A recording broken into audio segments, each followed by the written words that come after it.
Do you want to talk, or do you want to just get into it? Yeah, what's going on? How was your day?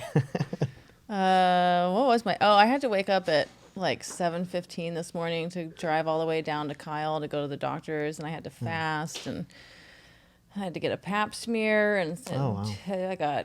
I got tetanus and Jesus. flu Oh, and just the blood shots. the shots. Yeah, no, I Okay. don't have tetanus. I got vaccinated. I got boosted on my tetanus. Great. I put that one Do off my for a got long boosted time. Nice. thing. Yeah. Nice. Where's your sticker? Yeah, Showing they me. didn't give me a sticker. I don't get any free donuts or anything. I did buy a donut, but I had to pay for it, you know? What bullshit. I feel like you should get something for the flu vaccine. Yeah, I think That's not fair. At least a sucker or something. Oh, I would throw a sucker right back at their Yeah. face, but I had to get my oil changed today, and my car is new enough that they didn't have the filters, the correct filter. It's a pretty new car. I'm supposed to take it to Hyundai for them to do it because it's like covered on new vehicles, but everybody has moved to Austin, so they're like have a backlog of 3 months. So I was like, well, it needs to be changed now, not in 3 months. So. So I like that you're just putting out there that you have a new car, though. It's like you're bragging, but also Yeah. it sounds like it sucks to be rich. Well, here's my humble brag. It does. No. Well, again, I'm unemployed, have been for a while. When I moved to Texas, I had to buy a car. I didn't have one for 6 years in Chicago. So I had to buy one, and I was going to get something used and reasonable. My original price range was like $10K or less. Mm-hmm. That's what I wanted to spend. And the market was destroyed because of the shortages and everything. So it actually ended up being more fiscally responsible to buy a new car with a really good long warranty. Yeah. Because every story I'd heard was like used cars will have problems. So you didn't find one that you looked on Craigslist or anything? I looked everywhere. You looked everywhere? I looked everywhere. It was a nightmare. Wow. It was a nightmare. All right, I guess so. I'm Anyway, glad that I totaled my car in 2018. That was good timing on my part. Absolutely. Unless this car winds up breaking down. But we're going strong so far. Yeah. Honda Civic. Is that good small talk for the intro? Yeah, we did it. All right. So you want to introduce yourself? Yeah. My name is Greg Phelps. I'm a stand-up comedian wannabe, I guess. Relatively new pursuit, but I've been doing comedy for a while. Also kind of a wannabe intellectual. I've been in graduate school studying clinical mental health counseling for the last few years.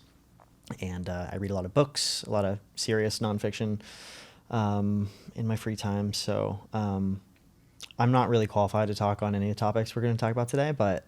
You sound more qualified than most of our guests already. Great. Just the fact that you read books makes you more qualified than most people. Yeah, it's a great way to like depress people at parties. Being like, well, actually, it's a lot more complicated than that. And everybody's like, fuck this guy.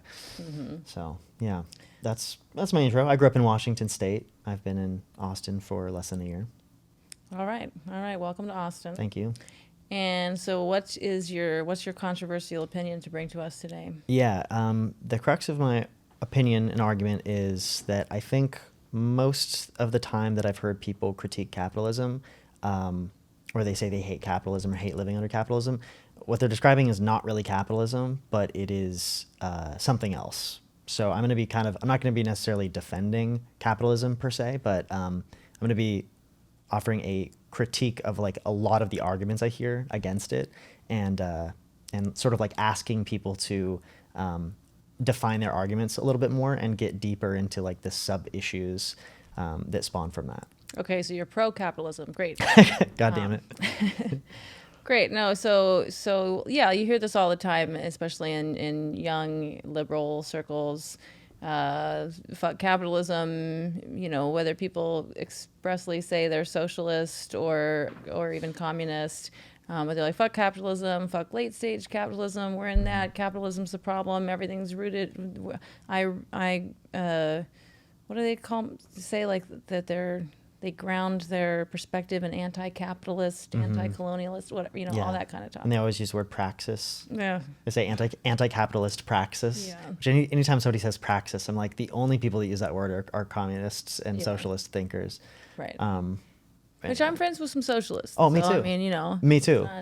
Well, actually, yeah, I've had a lot of really interesting discussions on the topic, and I recently, a few months ago, I had a long conversation with a guy who, a friend of a friend, he identifies as fully like socialist or communist, I guess, and he had like much more in-depth arguments than 99% of the people that I've talked to about this. So I actually am really interested in hearing people out on like the more detailed, nuanced conversations. Just generally the arguments I hear are people sort of like, I'm trying to think of a good example that I heard recently, but like hating their job and being like, I hate living under capitalism.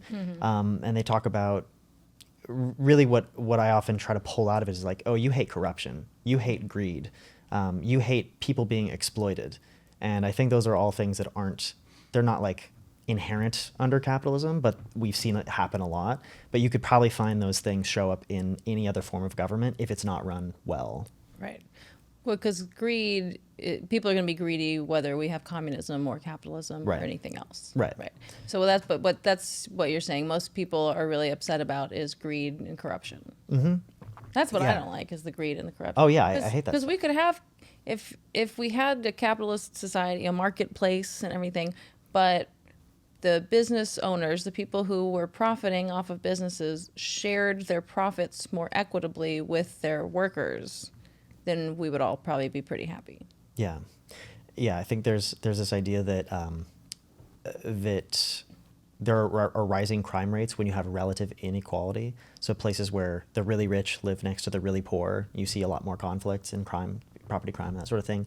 Crime's up all over the U.S., baby. Oh yeah, we can maybe get those numbers up a little more. So people, there's lots of data points and stuff you can talk about to draw how like there's all these all these harms when there's a lot of relative inequality. What's interesting is if I were going to defend capitalism, I would point to this graph that shows when you look at people that have a share of the wealth, like share of the wealth for the top whatever percent and the bottom whatever percent. In terms of the share of wealth, inequality's gotten worse. So the uber wealthy have even more of the share of wealth. But that's as a percentage of the total wealth. When you look at total wealth, like absolute, the poorest of the poor have slowly gotten a little wealthier with inflation. And that's really complicated. Like you could suss out like all these ways in which, but is there purchasing power? Does that go as far? And whatever, but especially once you factor in the medical situation. Absolutely. I think our dollars are not getting us as much as they used to in terms of medical care. Totally. Yeah. That's some of the things that are really important, like, and the cost of education have skyrocketed. Like some of those. Like insulin has gone up. So if you're a person with a specific medical condition and you're poor, maybe your life has gotten much worse in the last few not decades just relative to the rich, but in absolute terms. Yeah. So and we experience everything relatively as well. We experience things absolutely, and we experience things relatively. So even when people want to say, hey, your slice of the pie is bigger, even though mine is 8 times bigger. It's like, yeah, but that still sucks in terms of the way that humans experience life. Totally, yeah. Even if you could say in every way, the poorest, are in absolute terms better off than they were 50 years ago, but it's only in relative terms that they're suffering. Or that they're not doing as well as others. But like even if that were the case, they would still be, their lived experience would be negative, more negative because of the relative inequality. Right. Yeah. So it really, that's the level of conversation that I start to become engaged in, and I'm no longer feeling like I'm talking to someone who's just kind of throwing around the word capitalism as the catch-all boogeyman. It's like, let's talk about the relative inequality and what can we do to try to fix those things, and like what are there policies in your local government and statewide that might, things just get really granular, but it's used as a casual and sort of related to what we were talking about with healthcare. A lot of times people will point to certain countries, like Scandinavian countries often get pointed to as exemplars of ways that things should work. And those countries have a form of capitalism that's not super different from ours. Like they actually have a mixed economy just like we do. We've got capitalism for the markets, and then we have some social services with a social safety net, and then government regulations and that sort of thing. So it's actually kind of like this combination of tools and all these different levers of how much should we tweak here and there. And you see a lot of those Scandinavian countries consistently have pretty high happiness levels and like education, whatever. So, sometimes I'm sort of inclined to be like, how can I ally with somebody who previously was just thinks they hate capitalism, but what they really hate is, the deficit of the educational system or taxes not being sent to the right issues or whatever. And then it's like, cool, now we can form a coalition and attack specific issues and get into it. I'm not interested in the overall, like, let's dismantle this vague thing that we call capitalism. Let's just dismantle it and then it'll be better. Right. No, exactly. We need to just figure out how to make this country work better. We're not going to be communists. We're not dismantling capitalism. It's just not happening. Unless there's a nuclear war and then we're all in a Mad Max situation. Yeah. Anyway, I've never seen it. I don't even know, but I assume Something all like of that. the governments go away. And so we're not doing that. So it's like, couldn't those on the left who liked Bernie, who like Scandinavian countries, who just want things to run better here, really moderate people who just know there is corruption, who know they wish their taxes were going to better places, all of that. Couldn't those people team up with some of the people who were really jazzed up by Trump and people like him because for their economic reasons, where they were saying that because Trump was calling out the corruption of the elites in government and saying, hey, yeah, the system is rigged against you. And, he was really getting people fired up about that as well. Yeah. And so I feel like there's a huge majority of the country who could all team up and say, like, we need things to be economically less corrupt and fucked up in this country. Yeah. I feel like there's a majority of us are on board with that if we can stop worrying so much about some of the other bullshit. And it's just, I think it is a minority of people who are in this camp that really want to dismantle capitalism. Mm-hmm. That's such a minority of people, but they are very loud and obnoxious. And then they're able to pay. And I feel like Bernie could have done a better job of disavowing the terms socialism and capital and communism, and just being like, no, I'm just talking about doing what the Scandinavian countries are doing. I feel like, why couldn't that message have been clearer? Yeah. I don't know. I haven't reflected on Bernie in a while. I kind of stopped thinking about him after 2016, I guess. Sure. Yeah, I mean, there was a messaging problem. I think like when you look at the different terms that are hated by America, like the right hates socialism more than the left hates capitalism. Like there's certain terms that are just like so hated that you're going to have a resistance, even if you brand it as like democratic socialist. Right. It's such a sticky word. So had I been an advisor, I might be like, can we do a brainstorming session on something else to call it? Right. And so when I think about these conversations I've had with people about capitalism, where they think I'm defending it, and I'm really just like, no, I want to help you refine your argument, because I think you actually hate greed, corruption, exploitation, etc. All of things we could work on, because those are specific things. They're like, well, what else would you have? And I think what I'd like to work towards is like an evolution of the systems we have, and like an iteration that doesn't involve tearing things down or like an authoritarian takeover from either side, widespread bread lines, etc. Right. As is often quoted, like the right wing loves to be like, oh, you want bread lines, or you want everybody to be equal. By that, you mean you want everybody to be poor. I don't like those types of arguments because they're just so extreme. But yeah, I'm really interested in like, how do we iteratively solve problems? But there's not a lot of appetite for really careful consideration of these things. Right. And that's kind of what your whole podcast is about. Right. Yeah. So what do we do first? I don't know. I'm looking through my other notes to see what else I wrote down. I don't think I really started on like where we start. I I mean, that's the thing. It's like you want to criticize people for having this kind of pie in the sky and dismantle capitalism idea, but the question always that I come to with all this is like, well, what do we do? Yeah. How do we try to evolve things forward? I know that on a messaging side, it would be good to convince those on the left who are in this kind of pro-socialism, anti-capitalism way of thinking to stop with that way of thinking, stop with that line of messaging, and say, can we rebrand it? Yeah, compassionate capitalism or something. Yeah. And say, like, look, the problem is, again, I mean, we have all this kind of problems where we're entangling healthcare with your job and things like, there's stuff like that. There are things we could do to simplify the tax code. I think that we could all like really come to agree on if we tried at all. If our government if it were in their interest to solve those things, right, they would, but so how do we get to the place where we can get well-intentioned people into the government who care, like, is there any hope that we can get out of a cycle of corruption with the government? Is there any hope that we can get them listening to good economists?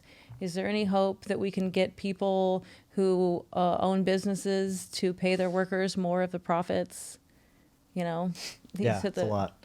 There was something that was just going viral earlier today.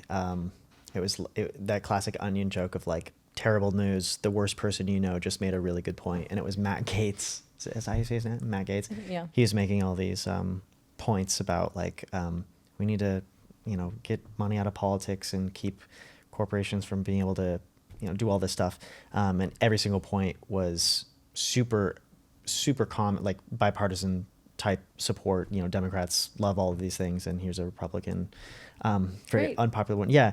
And so unfortunately, I think a lot of these solutions, it's a necessity that we get past tribal politics where it's really about our team winning versus actually making meaningful change. And it's just so tribal. And I think about this a lot. Like, how do I as an individual actually affect change? A lot of people in my circles have this fatalist sort of view of like, there's no way you can make change as an individual. We need to form coalitions and start at the societal level, start at the, this large level. And I think that's difficult for me because I think we actually do have a decent amount of power as individuals to affect change over time, obviously at a much smaller scale.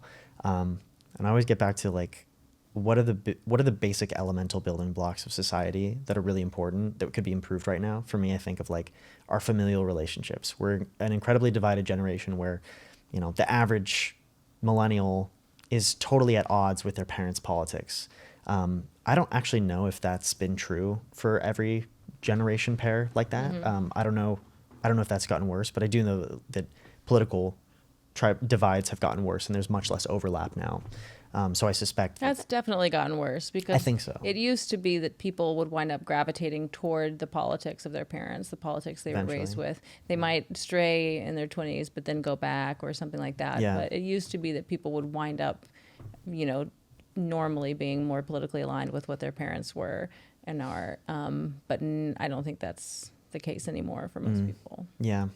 Yeah. There was this whole, over the Trump years, there was so much in my feed about like, you need to go home and fight with your family if they voted Disown for Trump. them, yeah. Yeah, you need to disown them because that a vote for Trump is killing gay people or whatever it was, Yeah. And it was so exasperating, and I just had a hard time agreeing with some of those really extreme statements because we're talking about like a lot of unknowns. Like we at that point we didn't really know what Trump was going to do. We knew what he said he was going to do. But then it also gets me thinking like, well, do you know everything that every policy that Obama did? And do you know for a fact that trickled down and didn't hurt other people? Like what about the people that he, used autonomous drones to strike in the Middle East? Like, do we care about their lives? Etc. Yeah. Like, right. Not to be all of these presidents suck. And also people are so focused on the president when it's like, well, what about all these other elections? Yeah. Because when we're talking about how this government is run and where the corruption is and everything, like you're getting lost in this kind of distraction of the president, if anything. And we need to be focusing on, like, especially with smaller elections, then we could really have more impact on getting people who actually have some integrity into office. Yeah, if you want to get really nerdy, you can ask if people want to talk about federal versus state and local. And, a lot of, like, I will say, I have this feeling that, there are probably some cases where we should have, at the federal level, a certain actions or powers that come from the president or whatever, that affect the whole country, I guess.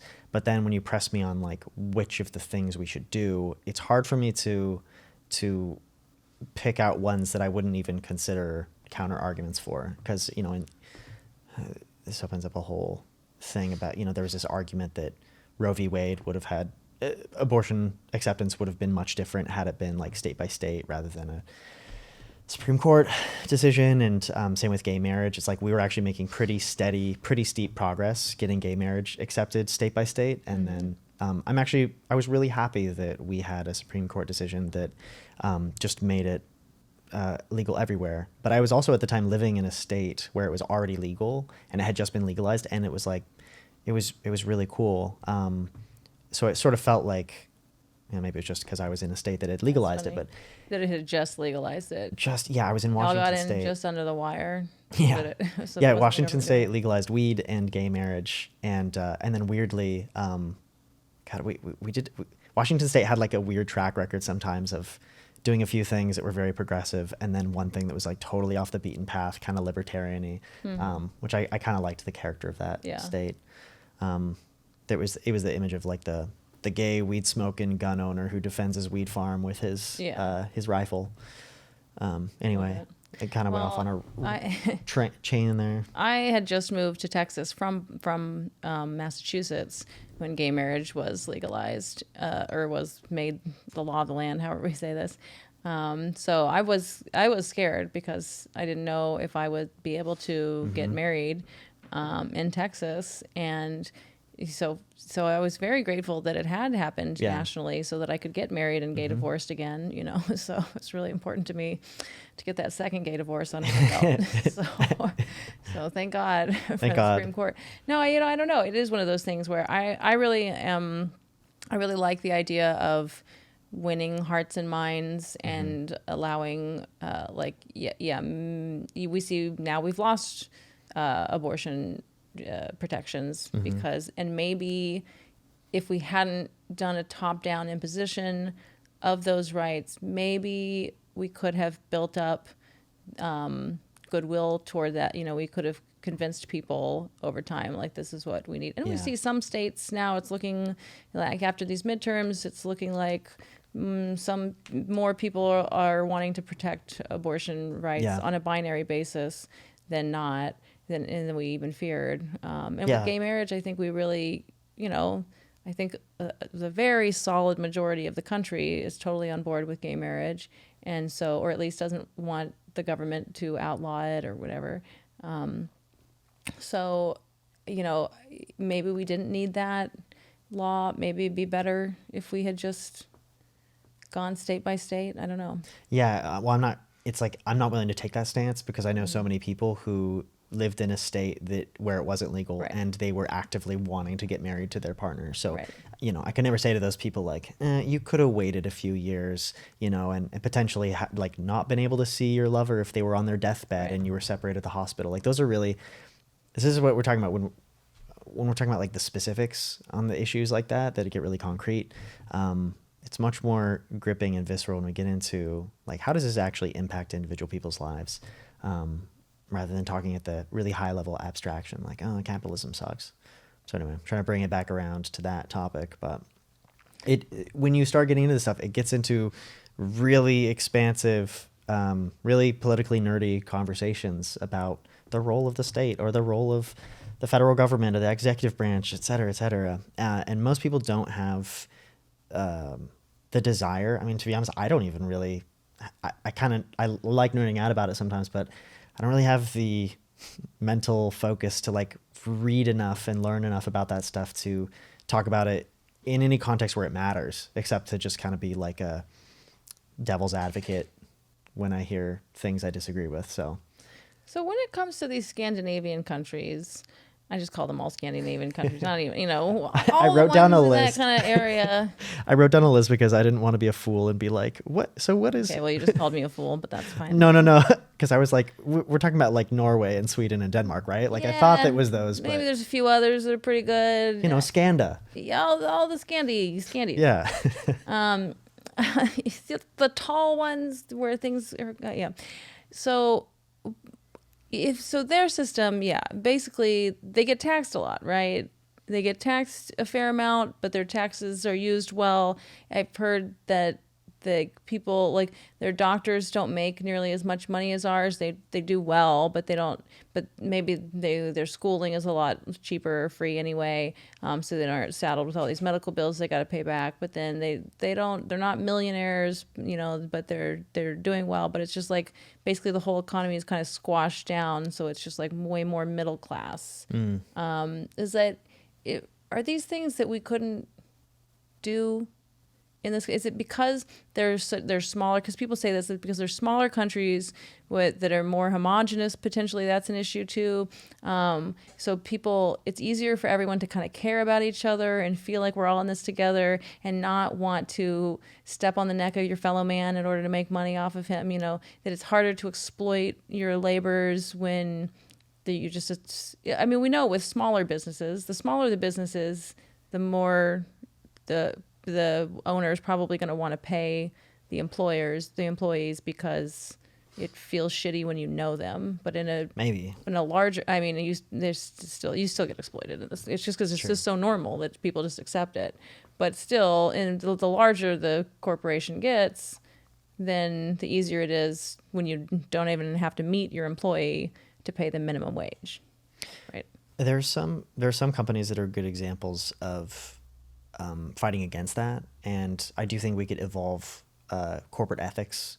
I got my undergrad in management information systems, which is a business administration concentration, and I took a capstone class on management of companies, and we learned about, in one of our last lessons, about this movement to increase the ethics of corporations. And so there's like back then at least, there was a new type of way to file a company as, what was it called? Like an ethical corporation or something. So we're going to get a stamp like the way you get sustainably traded or whatever, free trade. Whatever. I think basically it was, because when giant corporations have stakeholders, they've got like a board and they become publicly traded. So they are beholden to the board, and they have certain things like the board can just gut the C-levels if they don't make goals, make the profits. If they don't, what's a C-level? C-level executives, like the CFO, level. chief executive officer, chief finance officer, whatever. C-levels. So like the board of directors can make decisions about the company,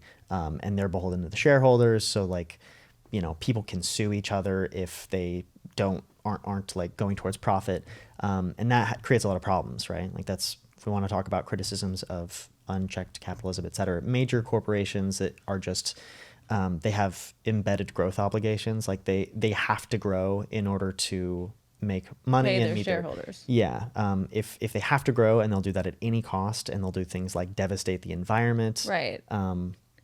Exploit lead in the paint or whatever they've done over the years. Exploit their employees, et cetera, hide things, launder money, et cetera, whatever it is. If there's these bad incentives like that, that has a lot of really negative consequences. So I think there was this idea that we could create a separate entity where maybe it could turn into a publicly traded corporation, but have this caveat where it's like, but also we have a commitment to the environment as a stakeholder too. So I don't really remember how that showed up, or I couldn't think of an example. But one example of a company that did something that I thought was really ethical, I think it was Winco in Washington, which is sort of like Costco. I think it was them where the CEO, the top of the company, he had some rule or decision where he would only make a certain multiple of the lowest employee's salary. So it was like, even if it was, I will only make 20 times the lowest paid employee's salary. That's a lot better than most. Yeah, and by we're far and away a lot better than most companies. totally. And so that means you either need to raise all the lowest paid employees' salaries or lower your own. And A little bit of hopefully, both, yeah. if everybody's has buy-in and you're giving your lowest paid employees stock and consistent schedules, then they're maybe more motivated in the health of the company, because as that block moves up, everybody's making more money. Right. So getting into like criticisms of income inequality, if this, we can't really get pure equality, but I think the majority of people would aim for is like relative, approximate equality, or like good enough. We're usually talking about good enough. Right. Well, we just don't want to be so fucking exploited. Yeah, exactly. It doesn't have to be. I don't feel like we need to all have exactly the equal share. Yeah. Some people do work harder than others. Some people want to work more hours. Some people are more talented. Some people are staking more of their savings to start a business. Like, I'm fine with people being rewarded personally for all of those things and having inequality of income. It's just we don't want to be so exploited. So like, yeah, the things that you're talking about are the things that I'm interested in, where it's like, yeah, the company makes a pledge to, where the owner makes a pledge to make only 20 times as much as their lowest. That sounds good. I think it would be, but then it's the same issue as with my plan for like, so yeah, maybe there could be an official thing where we're stamping that on products that say, this is an income fair company or something. Yeah. But I thought you could also have like a website that someone ran, where you would be able to see how much the owner, I don't even know to say the owner, because sometimes companies are much more complicated than that. But let's just say the business owner, how much he makes versus the lowest paid employees. And you could have a little toggle thing where you could say, like, if he were to like take this much less of of the profits, how much more could he pay the people on the lower levels, right? And it would be really cool if you could just see that. You could see, oh, look, instead of making 10 million, if he only made 1 million this year, his employees could go from making $15 an hour to making $35 an hour, or whatever it is. Yeah. That would be really cool. The issue with that, as well as the way that people are going to game the system, if we have a stamp that says you're an income fair company or whatever, is that they're just going to hide a lot of their profits in flying on, whether it's sky miles for their business trips that they get the benefits of, or for everything on up from that. There's so many ways that business people are trading favors and things so that they don't have to put money on the books. So it's like, technically he's going to pay himself just 20 times as much as the lowest paid employee, but you better believe that there's so many perks that are coming with his job, that it winds up how many vacations he gets a year that the company is paying for out of the, all of that kind of stuff. Like, that's still going to happen, and which, I mean, it would be better than not, but yeah. So you're speaking to a sort of I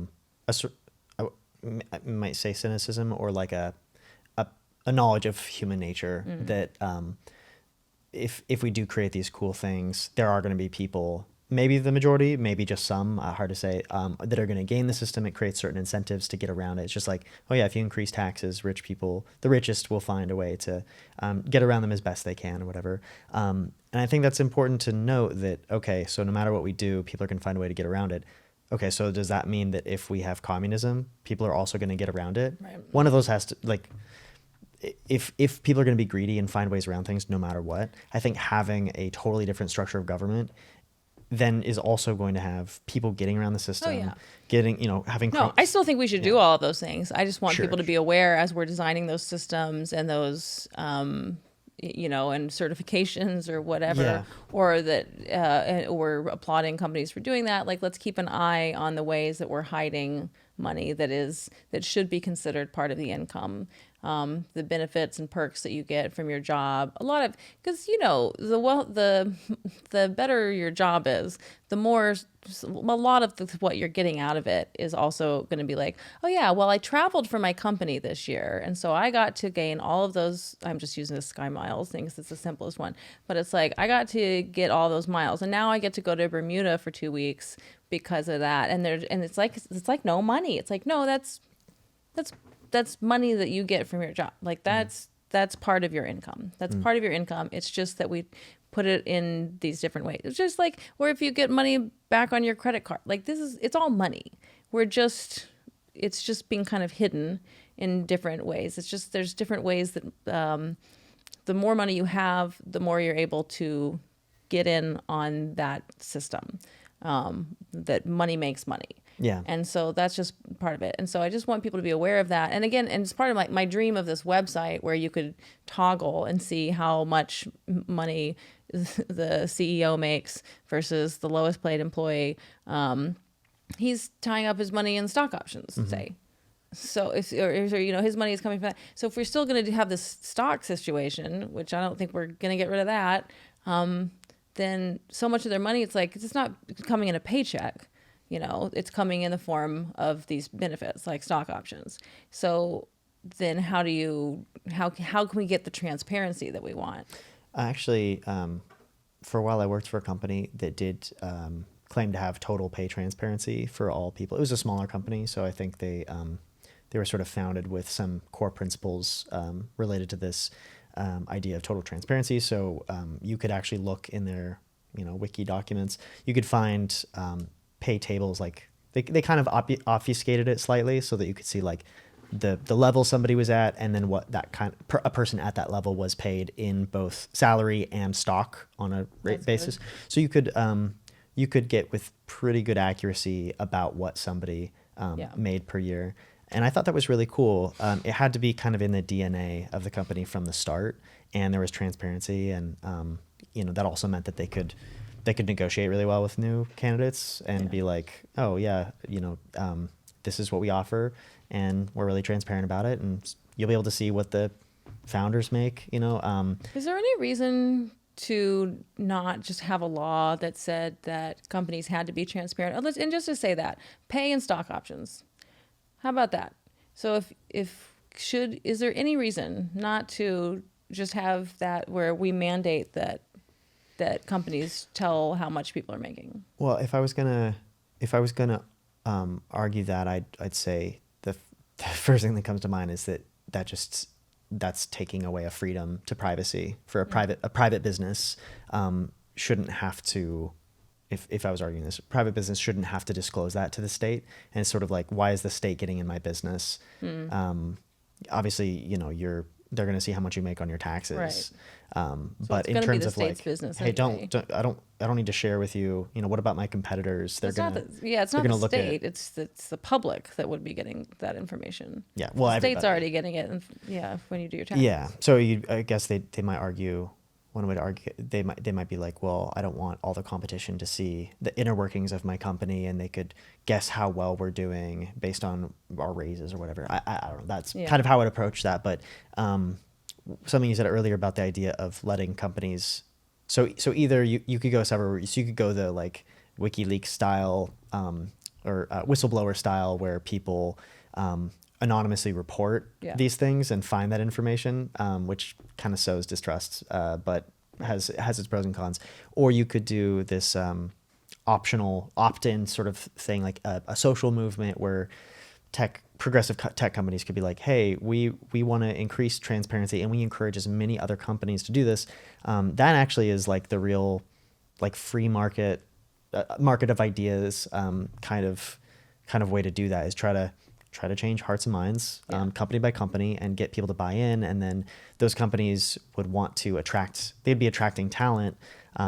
Difficulty there is that like the best programmers or the best project managers or whatever aren't necessarily going to be the people that are swayed by like, oh, I feel ethical, but I have to take a pay decrease. But they might. And if you believe in the good of human nature, if you believe in our better angels, like maybe that over time, those companies that do opt into this transparency and these more ethical corporate values will do better. And actually, I wish I could remember this more clearly, but I seem to recall there being a list of like the best places to work for. Yeah. If you only bought stock from like the places that were rated like the best workplaces by their own employees, those companies you could have turned this amount of money into millions or whatever. So there does appear to be some indication that if you create a place where people are happy and thriving and can extract out of it like perhaps more ethical, Yeah. those companies tend to do better on average. But I never looked into that to see if that was like a cherry picked list or something. Yeah. Again, I'm always so skeptical. I'm like, I want to use that argument, but I actually didn't. I look want into to it believe. I want to believe. Yeah. All right, I do too. Well, and I like that, and I do think it would be something that we could try to have some kind of certification program where it's the Transparency Project or the reasonable income inequality project. Well, there's that, and then unions. So like flashy tech companies might be able to leverage these things and use it, some of it. If you're cynical, you're like, well, companies would only adopt that if it was good for their bottom line. So they're not going to do that unless they, whatever. But like I mentioned earlier, I know of a company where the founders actually really did care about some of that stuff, and I'm sure they knew that it was probably going to be good for business, but hard to say.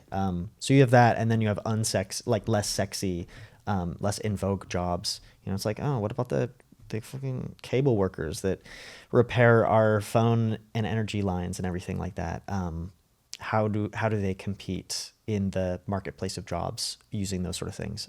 I don't really know. That's something I haven't really thought much about. But in those cases, you have trade unions that get together and bargain on behalf of all their workers, and that is a whole other can of worms that I don't know as much about.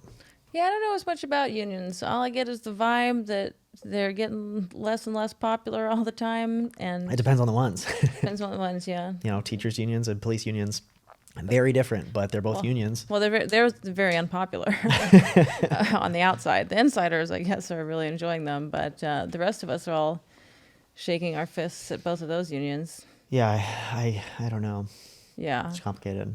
Yeah, I need to have someone on to talk about unions. Yeah. That'd be an interesting one. Pro and con. I'd love to hear what they have to say. Well, and hopefully it's not just like a pro or con situation, because I think it's going to be more nuanced than that. Like, and some unions suck and some are good, and some maybe unions generally have gotten corrupt too, but we could have some changes in how unions work, and then that would be better.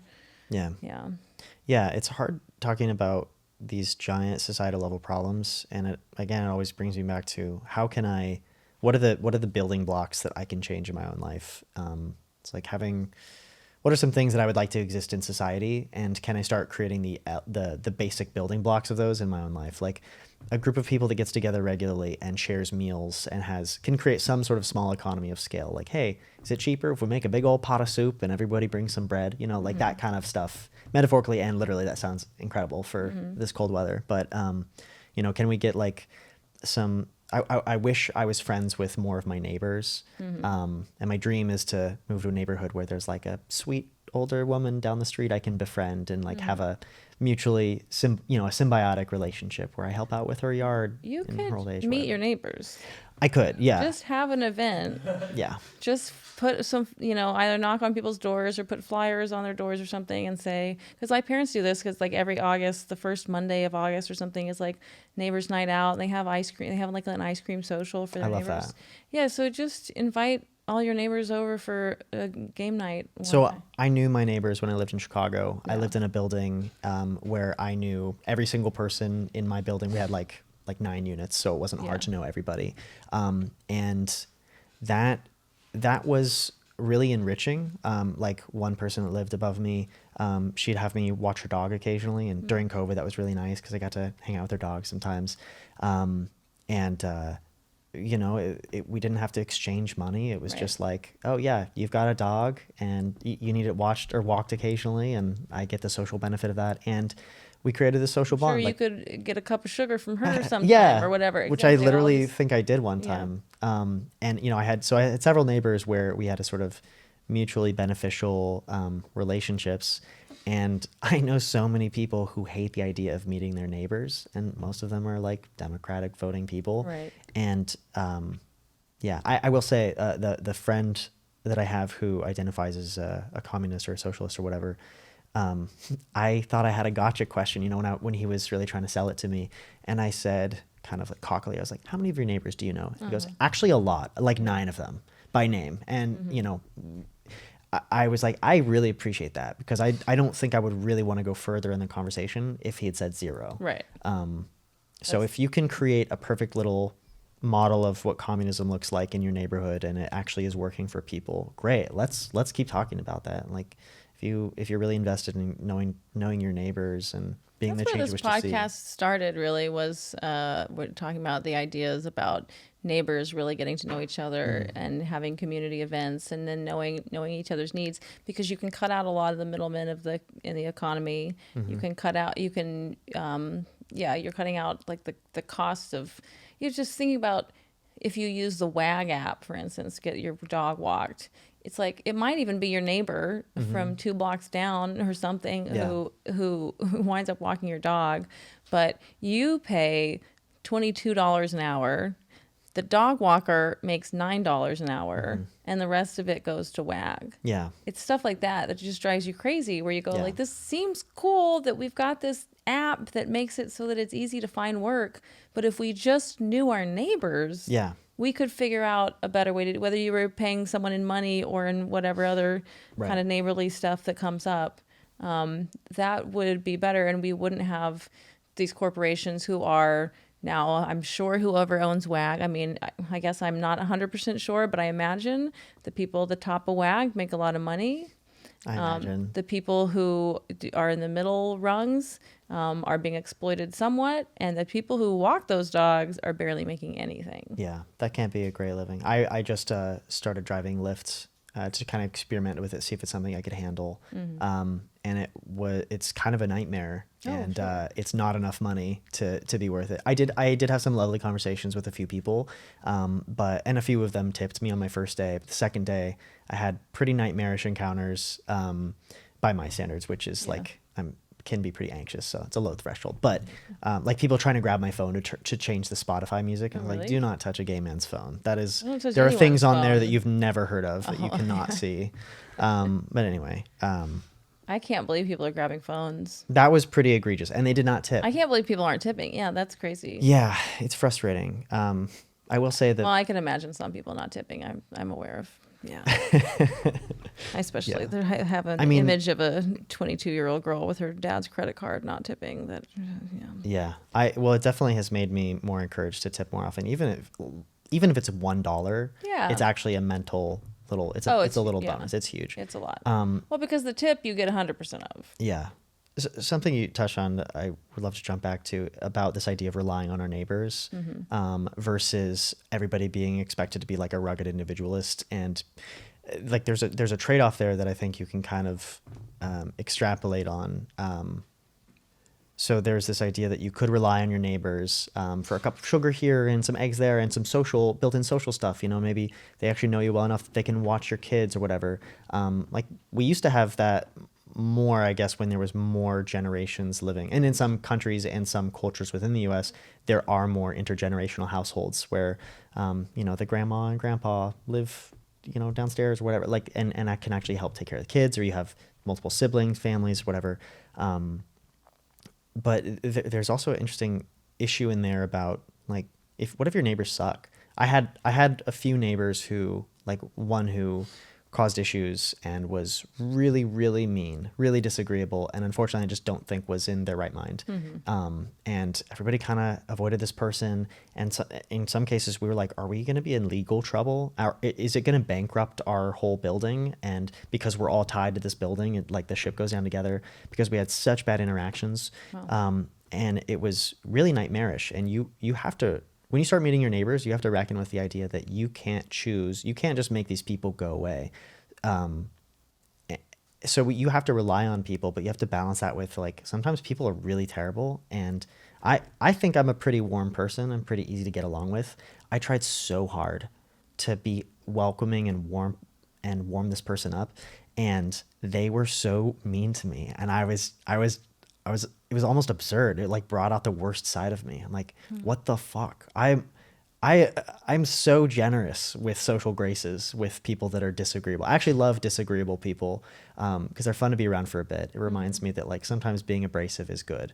But anyway, so that's that idea of like that balancing, relying on other people, but also the freedom of independence. So if you don't have to rely on your neighbors, and you're like, well, my neighbor is inconsistent and cancels plans sometimes, so I'll just use WAG or whatever. It's almost like how women were freed from having to rely on men because of things like birth control and the women's labor movement. Like, yeah, great. Women no longer have to rely on men. They can have economic freedom. That's awesome for women. But are there cons? Yeah. Like, we have less, worse marriage rates, and marriage was a building block of society, but it was oppressive in some ways. Right. So without advocating either way, or without someone trying to like misconstrue me as being like anti-birth control or whatever, I'm just simply pointing out that there's these tensions here that are really complicated.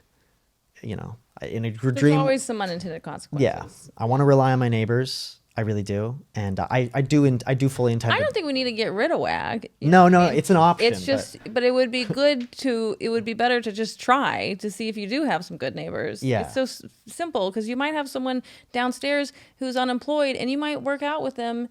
Hey, oh, you're here? I would love to get my dog walked in the middle of the day. Can I just pay you $20 to take him out for half an hour? Everyone's getting a better deal. Yeah. And so it's like, let's just try it. Just knock on your, get to know a few of your neighbors and just see if you can, I've heard of apps where you can borrow a power tool or something from someone like that. Yeah. What your neighbors are. When I was in my undergrad studying, I started out in computer science and then I switched over to business. I had an idea for an app that I remember writing down, and I was like, God, this could really revolutionize society, but I didn't have the kinds of connections or whatever. But it was this idea called like hyperlocal, and it would be an app where you could make an inventory of the things that you have that you're willing to share. Yeah. And so if I had like a nice set of power tools or something, I could share it locally and then make sure that I meet those people in my hyperlocal circumstance. But it's like that creates a touch point with a neighbor. Like maybe a neighbor I don't know down the street sees, oh, this guy's got power tools. I need this specific, nut that he has or whatever for my car. So we go meet, we shake hands. We're like, oh, cool. Nice to meet you. You live down the street. Great. Here's my tools. We create that hyperlocal sharing apparatus, and then maybe he has a lawnmower that I can use or whatever. And the idea that I thought was brilliant was just that it allows me, I have all these books on my shelf, all these video games that I'm never going to reread or replay. I would love to lend it to a neighbor, but also have a nice piece of technology to inventory who has it. Right. If it breaks, I can see, okay, so-and-so had it. Let's work something out to get it repaired or replaced or whatever. How were you going to monetize that app? Well, that's a question. Then I started thinking about like, how would that be monetized? Would you display ads? And with a lot of these technologies, like WAG, if WAG was open source or it wasn't owned by I don't know if it's private or public. If that technology was open source, so a local community, you could have the WAG of Austin or the WAG of Westlake or whatever. If that was truly owned by the people, which is like what socialists and communists would love, rather than owned by a small corporation of employees, you could have these tools that make it easier, but are still based locally, and you don't have the people at the top skimming. Yeah, the middlemen, the rent collectors or whatever. But you don't want to. I don't know. These are cool. It's cool that these companies are creating these tools. We just hate when it feels like this faceless person that lives in upstate New York is like skimming, 10 cents off of way too much of it, but it's way too much. It'd be one thing if they were taking 10 cents. Right. But when these companies are taking at least like 20 to 40% a lot of times of the amounts. I mean, you know, like Airbnb, what they take. Oh, I have no idea what they take, but I assume it's too much. It's a lot. It's a lot. And so, because I've seen, once you've seen both sides of these apps, you're going, Jesus Christ. Yeah. Okay. So the poor wag walker is making $12 an hour, and hoping for a tip and being like, when they're getting tipped little nothing. Yeah. Well, then you realize the person paying for the thing is paying $26 or whatever. And so they're thinking, why do I got a tip? I'm already paying $26 for a 20-minute walk, Yeah. and whatever. But it's because the company's taking way too much, and I just feel like you shouldn't need to. There shouldn't be that much going on with updates of programming and dealing with liability, whatever. There's going to be. They need to make some amount of money, but it seems like they're taking too much money. Yeah. Well, and so that gets into, is that a problem with capitalism or a problem with like unfairness or greed or, Maybe we all just need Jesus. Well, I mean, churches do function as a building block of communities and societies that I think served some important purposes, but also did become oppressive, Right. or were oppressive to certain people. But there to an was a extent. benefit to Yeah. more neighbors knowing each other, more people knowing each other, more Yeah. being able to create social capital together. That you talk about getting rid of the middlemen, at church, if you got 100, 200 people, now you can hire babysitters. Someone at church is a plumber, someone at church is a CPA. And so that was something that was really valuable to get some of the greedy, faceless corporations out of our lives, because we would all know each other. Yeah. And there's a lot of these places teaching higher morals than this kind of greedy, corrupt stuff that we are a pretty amoral country at this point. I would love to figure out something we could do to get people to go, oh, I own a business. Maybe I shouldn't be able to sleep at night if I'm paying my lowest paid employee is not enough to live a dignified life. Yeah. I actually have I have some family who started a business like 20 years ago, and they've slowly built it up, and now they it's like a landscaping type service, and now they have huge clients that pay them shit tons of money, and work with cities and whatever, get all these contracts, and they employ a team of guys. And I remember they were talking to me about how like they've gotten to enjoy having an impact in some of these guys' lives, and in some cases, like that's the physical trades are a rough industry, and for some people it's like a first step out of a destructive lifestyle or something, and for some people there's not that, it's just like a path to gainful employment, whatever. And I think it's really interesting hearing them talk about that, like their business they started and built up over 2 decades, like that provides a living for all these families, and they like know the names of these people's kids. And I think that if I'm to take their word, they probably pay their employees pretty well, and they provide a top tier service, which is why their business does well. So it is interesting when you talk to really conservative people or people that have owned businesses, and there is a defense about like, well, what about why are we not celebrating people that are actually creating small and medium-sized businesses? Probably more likely that, like you were saying earlier, that know their employees, they're probably more likely to be fair, or at least not screw them over, exploit them at quite the same level. So yeah, some of this is I want people. I wish that were something that were more motivating for more people, especially who run larger companies, because I think it does happen more in smaller businesses. But who pride themselves on going, I love that my lowest paid employee makes enough money to have children and vacations and a home and whatever. I love that I get to do to take pride in that, to feel virtuous, to feel like that should be something that like we should. Maybe it's just also a thing of like, let's share more stories like that. There should be, that should be the commercial. That's the commercial I want to see for a company, where you go down there and say, I'm the CEO of Trader Joe's, and I really believe that like I wouldn't be able to sleep at night if my lowest paid employees weren't making enough to live, and so I pay them this. Yeah. I mean, Trader Joe's isn't quite that good; they're pretty good, but I'm just saying, like, if those should be the commercials, Meanwhile, you can say our tires are great, their cost. We keep the prices as low as we can while still being able to, and this is how much I make, and this.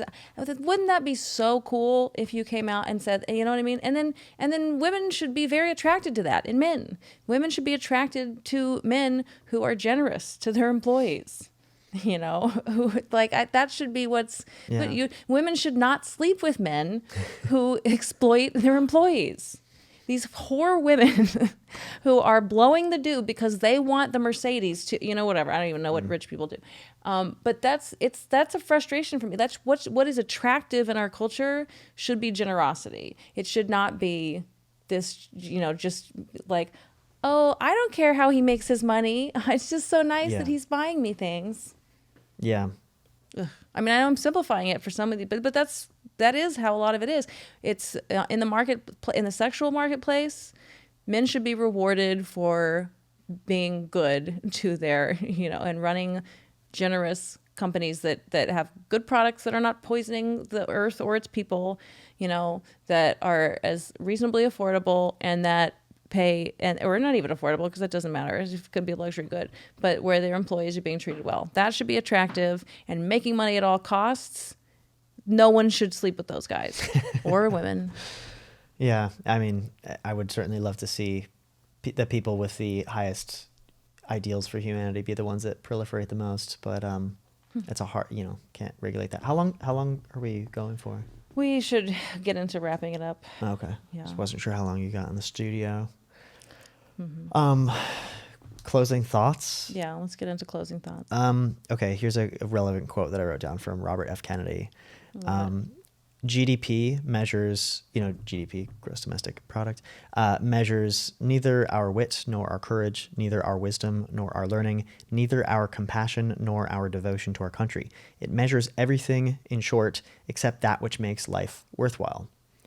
I loved him. I don't really know much about him. I just watched that one movie about him. Oh, okay. And it's a lot of really good speeches. Okay. I'll have to watch it. Ugh. Anyway, I like that quote because it just kind of captures that, like, there's so much else that these, like, that GDP and all these numbers, money, doesn't really capture. And it's a lot to think about. And when people talk about hating capitalism, they may very well hate capitalism, but I think they probably hate greed, corruption, cronyism, materialism, the shallowness of our culture, a lack of meaning and purpose, the rat race, oligarchies, the tragedy of the commons. I think there's a lot more specific things that they might hate, and they very well may still hate capitalism, but I think we can get into so much deeper, more meaningful and productive conversations around the topic, and that is my thesis. Hear, hear. I mean, I don't even know how anyone anyone who really thinks we're going to dismantle capitalism, like how their brain doesn't just melt in a puddle of headache. So even saying that, do you really think we're dismantling that again? Unless there's a nuclear holocaust or something, or we run out of water and all start killing each other, and everything's different. But it almost seems like it's serving a function of, it's holding up this idea of like people do this in their life where they'll say, if I could just get this, then my life would be better. Right. And they choose something that's unattainable. Like, if I could just find the perfect guy, and they have an impossible list of qualifications for the guy, that almost serves as a mechanism for them to blame all of their problems or not actually act in self-interest. Right. So postulating, maybe some people are saying we need to dismantle capitalism, almost knowing fully well that that'll never happen, but it's serving. It almost absolves them from having to do anything about it themselves. And a lot of the people that I know who do say that kind of stuff are actually spoiled kids who are coming from quite privileged backgrounds.